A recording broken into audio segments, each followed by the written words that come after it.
চিরাং জেলার ২০ নম্বর বিজলি বিধানসভা কেন্দ্রে আসন্ন নির্বাচনকে কেন্দ্র করে রাজনৈতিক তৎপরতা আরো জোরদার হয়ে উঠছে। এই প্রেক্ষাপটে রবিবার রাতে বিজলির কাওয়াটিকাতে অনুষ্ঠিত হয় ইউপিপিএল দলের একটি নির্বাচনী প্রচার সভা। ২০ নম্বর বিজলি বিধানসভা কেন্দ্রের অন্তর্গত কাওয়াটিকাতে রবিবার রাতে ইউপিপিএল দলের মনোনীত প্রার্থী কমল সিং নার্সারির সমর্থনে একটি নির্বাচনী প্রচার সভার আয়োজন করা হয়। সভায় প্রধান অতিথি হিসেবে উপস্থিত ছিলেন রাজ্যসভার সাংসদ রনগৌরা নার্সারি। তিনি তার বক্তব্যে ইউপিপিএল প্রার্থী কমল সিং নার্সারির সমর্থনে সাধারণ মানুষের ঐক্যবদ্ধ হওয়ার আহ্বান জানান। এছাড়াও তিনি আসন্ন নির্বাচনে ট্রাক্টর প্রতীকে ভোট দিয়ে কমল সিংকে নার্সারিকে কার্যত বিজয়ী করার জন্য আবেদন করছেন সকলকে। ৰাজ্যসভাৰ সাংসদ ইছলাম ধৰ্মাৱলী লোকসকলক বক্তব্য নচলিব।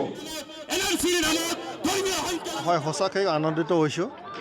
মই তিনিটা ডাঙৰ মিটিং নিৰ্বাচনী প্ৰচাৰ অভিযানত মই অংশগ্ৰহণ কৰিলোঁ আমাৰ কমল সিং নাৰ্জাৰীৰ সমৰ্থনত। যিটো ৰাইজৰ সঁহাৰি খুব ভাল, স্বতঃস্ফূৰ্তভাৱে ৰাইজে ওলাই আহিছে, খুব ভাল। এতিয়া আৰু কমল সিং নাৰ্জাৰী যিহেতু নতুন মানুহ নহয়, তিনিবাৰকৈ তেখেতে আমাৰ বিজনী সমষ্টিতে MLA আছিলে, তেখেতক চবেই চিনি পায়, তেখেতৰ কাৰণে সহজ হ'ব।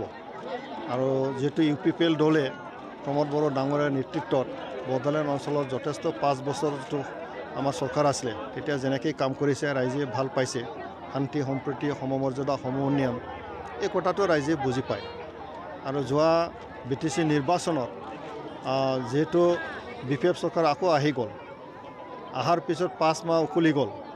5 মাহৰ যিটো তেওঁলোকৰ চৰকাৰৰ যিটো পৰিস্থিতি ৰাইজে দেখিবলৈ পাইছে, আকৌ ইণ্টাৰনেট বন্ধ হ'ব লগা এটা পৰিৱেশ,